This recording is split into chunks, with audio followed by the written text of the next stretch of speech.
16 août 2006, à Courmemain, près de Blois, dans le Loir-et-Cher. Gilles Briend se rend chez sa sœur Marilyn pour lui rendre visite. Et quand il arrive au domicile de celle-ci, c'est la stupeur.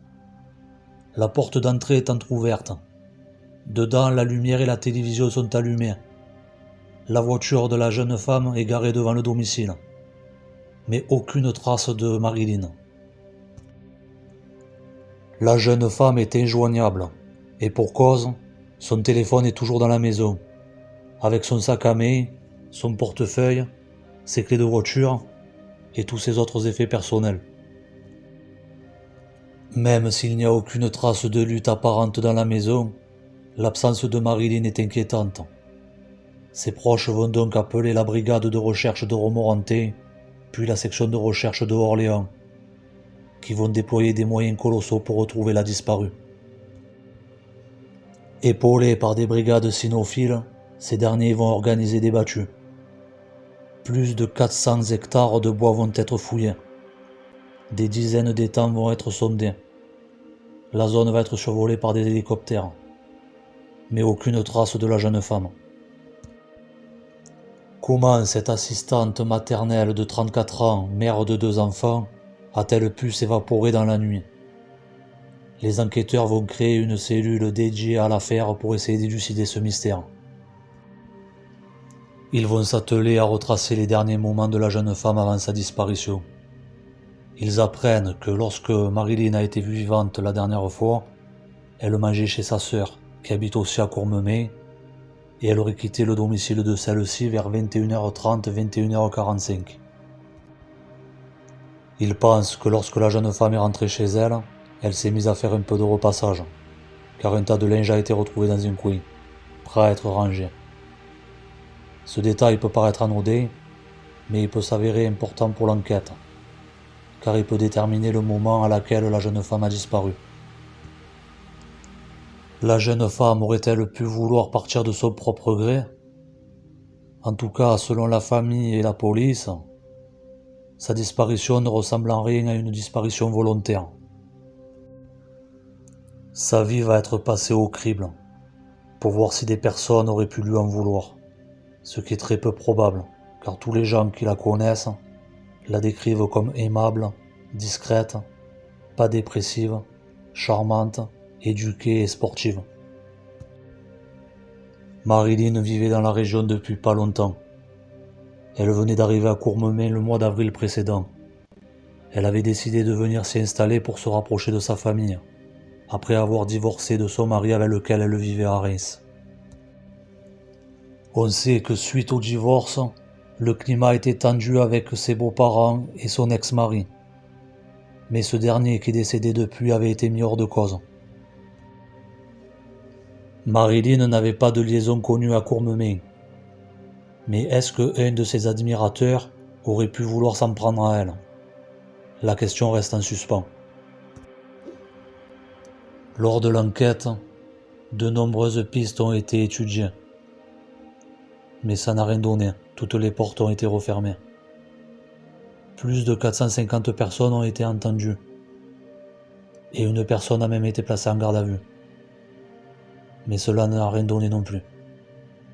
Aujourd'hui, 15 ans après, personne ne sait ce qui s'est passé. Personne ne sait ce qui est arrivé à Marilyn.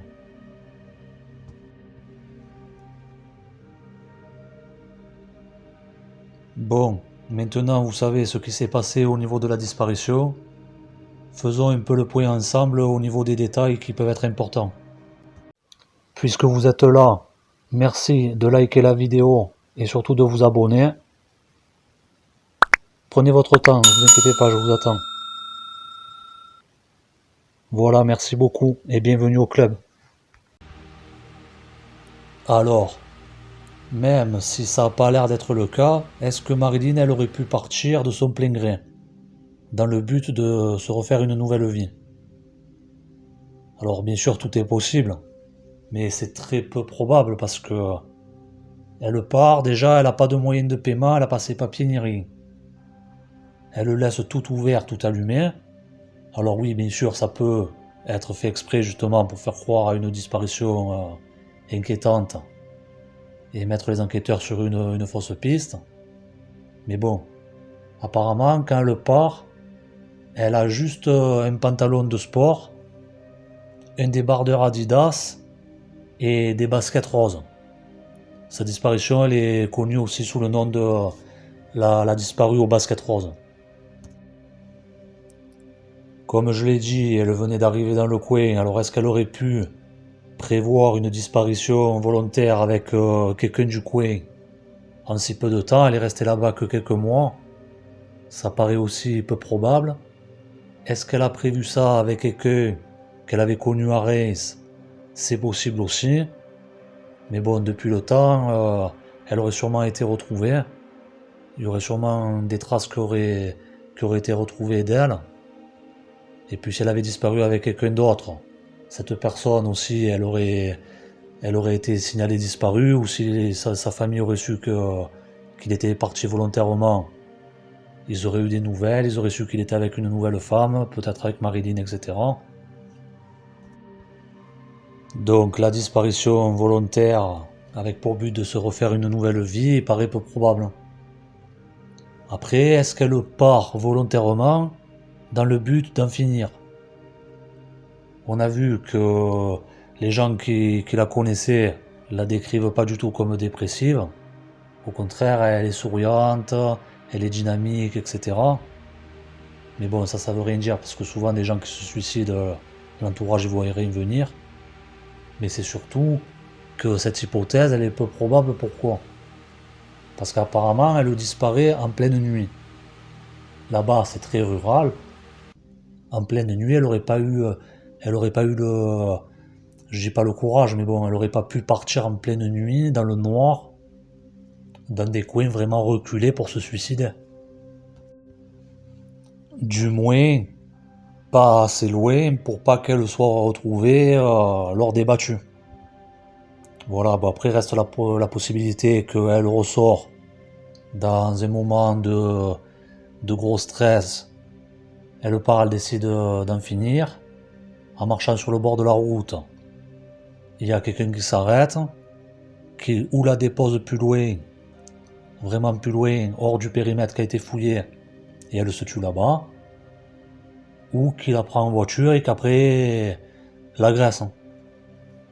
Bon, dans tous les cas, si elle s'est donné la mort dans un coin, son ADN, il a été ajouté au FNAEG. Si un jour il y a un corps ou des ossements qui sont retrouvés, on saura que c'est elle. Pareil, si elle a été tuée et que le corps a été... Ils se sont débarrassés du corps dans la forêt et qu'un jour un corps est retrouvé, ça matchera avec l'ADN qui est dans le FNAEG. Après, bien sûr, il y a la piste de l'enlèvement. Alors, la piste de l'enlèvement, si c'est ça, c'est sûrement ça, ça a eu lieu au domicile. Pourquoi? Parce que si elle avait été enlevée après être ressortie pour X raison, pour aller faire, je sais pas moi, chercher un truc au village ou quoi, bon déjà la nuit ça m'étonnerait qu'il y ait quoi que ce soit qui soit ouvert là-bas, parce que c'est vraiment tout petit, mais c'est surtout qu'elle aurait pris sa voiture. Parce que le lotissement du Clouseau, là où elle habitait, c'est en dehors du village. Donc, si l'enlèvement il a eu lieu au domicile, c'est que la personne a réussi à lui faire ouvrir la porte et sûrement à la tirer dehors. Parce qu'il n'y a pas de traces d'infraction. Au niveau de la police scientifique, les investigations qu'ils ont fait, il n'y avait pas de traces d'infraction et rien dans le domicile qui pouvait démontrer que l'agression avait eu lieu dedans. Et puis de toute façon, elle serait sortie pour X raison, elle n'aurait pas laissé la porte entrebâillée, elle n'aurait pas laissé les lumières allumées, elle aurait pris son portable, elle n'aurait pas laissé ses affaires en pleine vue, etc. Non, s'il y a eu enlèvement, c'est sûrement au domicile. La famille pense que c'est quelqu'un qu'elle connaissait. Alors la famille, ils ont essayé de chercher bien sûr à savoir ce qui s'était passé. Ils ont même pensé à proposer de l'argent pour voir s'il y avait quelqu'un qui savait quelque chose. Après, ils ont laissé tomber parce que ils se sont dit que ça pouvait attirer des escrocs. Mais eux pensent que c'est quelqu'un qu'elle connaissait. Parce que elle aurait pas ouvert la porte à quelqu'un qu'elle connaissait pas. Alors ça, c'est assez logique, mais je pense que ça peut être faux aussi. Parce qu'admettons, quelqu'un qu'elle connaît pas, quelqu'un tape à la porte, elle ouvre sans demander qui c'est, sur un moment d'imprudence, et voilà, c'est bon, elle le louait dans la bergerie, qu'elle le connaît ou pas. Alors la personne se trouve à la porte, peut-être que elle rentre pas dans le domicile, elle sort une arme ou elle la grippe et elle la tire dehors, et puis c'est fini. Alors vous pouvez vous dire, oui, elle aurait crié, les voisins ils auraient entendu quelque chose, etc. Mais selon l'heure, les voisins c'est pas dit qu'ils aient entendu quelque chose. Et puis c'est surtout que sous la menace d'une arme, la personne elle lui aurait dit si tu cries je te tue. Marilyn déjà bon, elle aurait peut-être obtempéré, elle aurait sûrement été tétanisée, elle aurait peut-être pas crié. Et la personne l'aurait donc embarqué. En tout cas, ce qui est intéressant de savoir, c'est à quelle heure les faits se sont passés. Alors au niveau de l'heure des faits, bon moi j'ai pas accès au dossier, mais il y a quand même deux éléments qui sont connus qui peuvent laisser penser que ça s'est passé dans la soirée du 15 ou très tôt le 16, mais pas le matin, pas à 4h du matin, ni 5h, ni 6h. Ça a dû se passer entre 10h30 et 2h du matin. Pourquoi ? Parce que déjà il y a ce tas de linge qui a été repassé mais qui a été laissé dans un coin préarrangé, qui n'a donc pas été rangé. Qu'est-ce qui a pu se passer ? Elle repasse, elle finit son repassage, elle pose le tas de linge à proximité, en se disant je le range en allant me coucher. Et le deuxième élément, c'est que la télé était encore allumée.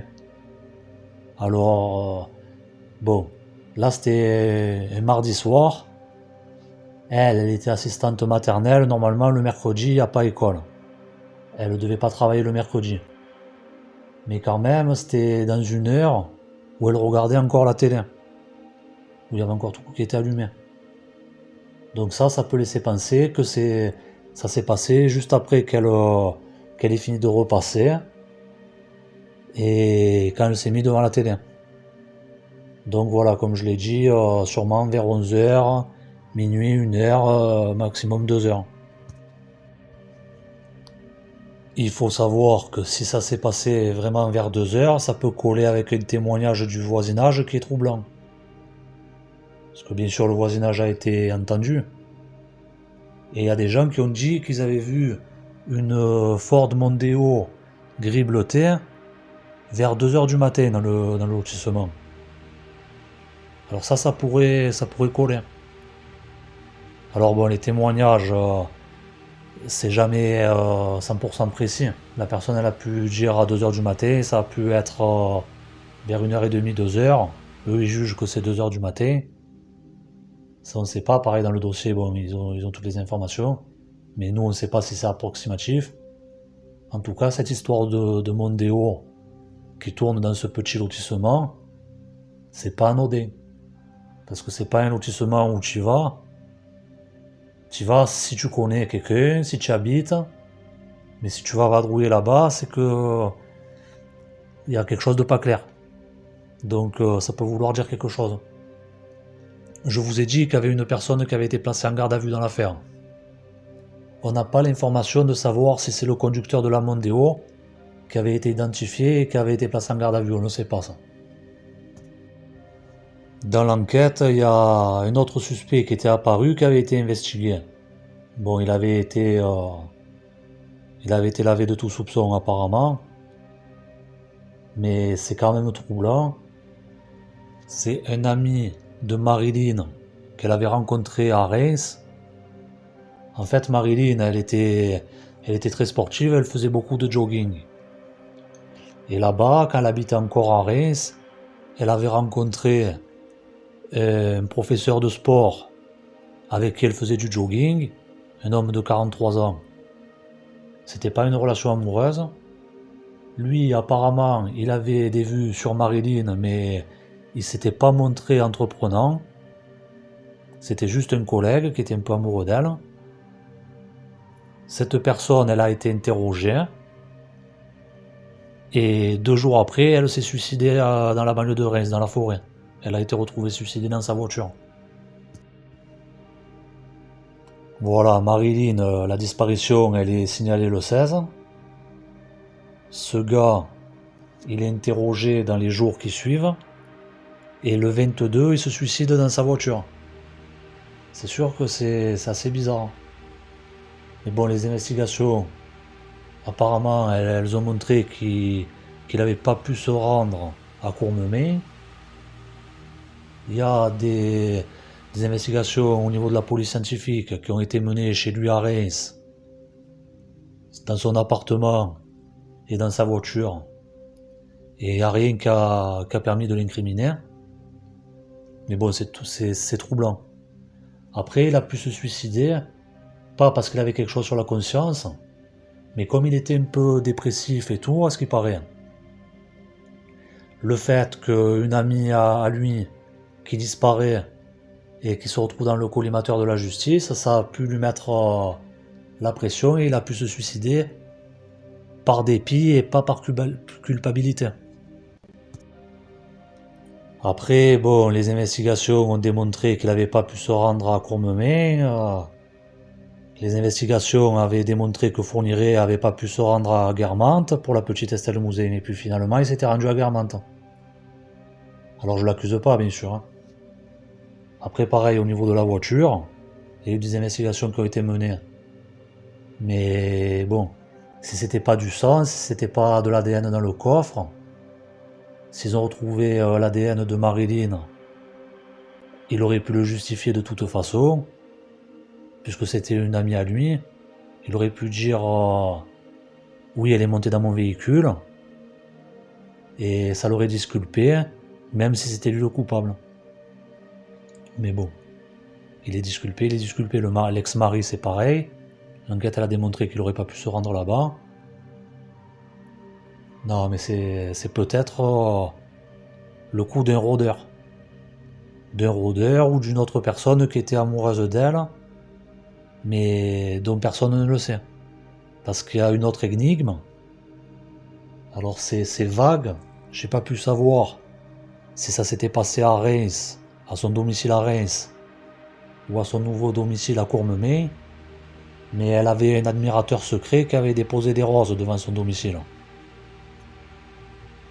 Alors bon, si c'était au domicile de Reims, c'est sûr c'est moins intéressant comme piste, parce que bon, un admirateur de Reims, est-ce qu'il aurait stalké jusqu'à Courmemay si c'était pas l'ami là qui s'est suicidé? C'était une autre personne à qui elle plaisait, c'est peu probable. Par contre, si c'était devant le domicile de Courmemay, là c'est... Parce que bon, ça veut dire qu'une personne déjà a approché le domicile, qu'elle suscitait un intérêt de quelqu'un du coin. Donc là, ouais, ce serait vraiment intéressant de savoir qui ça aurait pu être. Marilyn, elle était assistante maternelle, mais elle gardait des petits aussi du village. Est-ce qu'il y a un père qui avait des vues sur elle? Est-ce que c'est de ce côté qu'il faut chercher? Peut-être. Toutes les pistes sont bonnes à creuser, mais bon. Comme on l'a vu, elle n'avait pas d'ennemis connus. Sinon, ça pourrait faciliter les choses, mais... Aussi, dans les moments qui ont précédé la disparition, les semaines et les mois qui ont précédé la disparition, on ne sait pas grand-chose. Apparemment, il n'y a rien d'exceptionnel qui s'est passé. Il y a juste, elle est partie en camping dans le Var avec ses 2 filles. Après, elle a remonté ses 2 filles à son ex-mari et elle est rentrée à Courmemay. Sinon, il n'y a rien qu'on sache qu'il a sorti de sa routine habituelle. Voilà, donc c'est sûrement, dans l'hypothèse du rôdeur, un gars qui vient un peu fouiner dans le lotissement. Il vient pour cambrioler, mais là il regarde un peu, il voit de la lumière, il voit que c'est une femme seule, il tape à la porte, elle ouvre, et il enlève. Mais bon, ça reste quand même un peu tiré par les cheveux, parce qu'un cambrioleur il irait pas là où il y a de la lumière. Sinon, il y a la piste la plus probable, puisque l'ami de Reis a été disculpé. La piste la plus probable qui reste, c'est l'admirateur secret qui l'a repéré et qui se rend au domicile pour l'agresser. Alors est-ce que c'était préparé à l'avance depuis longtemps? On ne sait pas.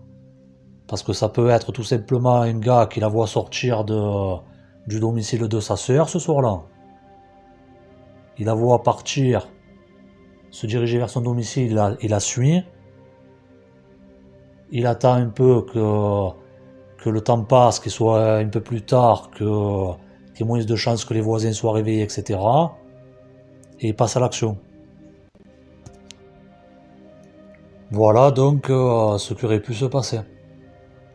Quoi qu'il en soit, en septembre 2010, seulement 4 ans après la disparition de Marilyn, il y a un juge d'instruction de Blois qui a décidé de clôturer l'enquête qui avait été ouverte pour enlèvement et séquestration. Mais quand même, il y a toujours un enquêteur qui maintient une veille sur l'affaire. Il y a n'importe quel élément qui pourrait relancer la machine. Un petit détail, n'importe quoi, qui peut relancer les investigations et qui peut conduire à retrouver Marilyn, que ce soit vivante, ce serait le mieux, ou morte malheureusement. Et ça pourrait conduire aussi à l'arrestation de suspects. Donc si vous savez quelque chose, parlez. Pour trouver la solution, les gens du coin, ce qu'ils devraient se demander, c'est est-ce que vous avez vu une femme marcher sur le bord de la route, alors pas forcément à Courmemay, mais dans les villages alentours aussi. Est-ce que vous avez vu une femme qui pourrait être Marilyn ce soir-là, le soir du 15 août 2006? Est-ce que vous avez vu quelqu'un au bord de la route, que c'était pas Marilyn mais que c'était un rôdeur? Est-ce que vous avez vu un individu suspect rôder dans des lotissements ou quoi que ce soit dans les dates alentours de la disparition et dans les villages environnants? Pareil, est-ce que vous avez vu des véhicules suspects tourner, essayer de faire des repérages ou quoi que ce soit?